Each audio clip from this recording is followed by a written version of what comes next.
I love this little series I'm doing. I'm basically opening up my pantry and showing you all the healthy ingredients and the staples that I use in my recipes to keep them anti-inflammatory.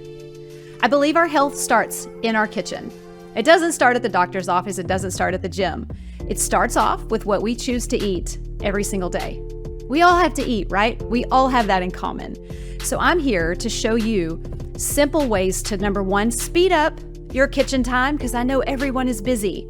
I also want to help you save money. I don't want you buying a bunch of weird products and ingredients that you never know how to use. I want to show you practical ways to start making small changes in your pantry and your fridge that will make your recipes healthier. My whole focus is anti-inflammatory.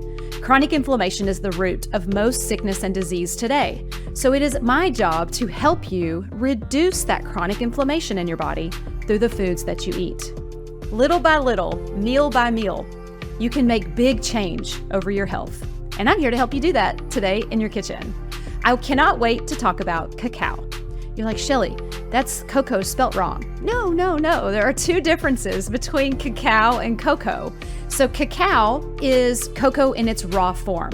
So anytime you see a recipe that calls for cocoa, it's not bad for you. It's just been roasted, so it loses some of its nutrients when it's heated. So if you stick with cacao powder instead of cocoa powder, you're going to get more nutrients in your recipes. Yes, it still tastes like chocolate, but it is chocolate. It's just in its raw form. So it's packed with antioxidants. Okay, I'm going to tell you one more time what antioxidants are. I know you hear that word thrown around a lot, but maybe you don't know what it is. So antioxidants are the components inside fruits and vegetables and nuts and seeds and legumes that help build our cells inside our body to be very strong.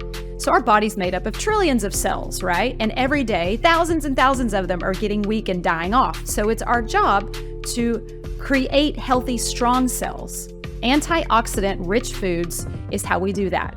Cacao is loaded with antioxidants. You can substitute any recipe that you see that says cocoa powder, just use cacao powder. You do want to make sure that it's true cacao. Read the ingredient list. I get mine on Amazon. You can also get a good brand at Costco. Doesn't matter. Just read the label and make sure there's not any preservatives in it. And be sure to like and follow me for more healthy cooking and eating tips and recipes to make your recipes anti-inflammatory.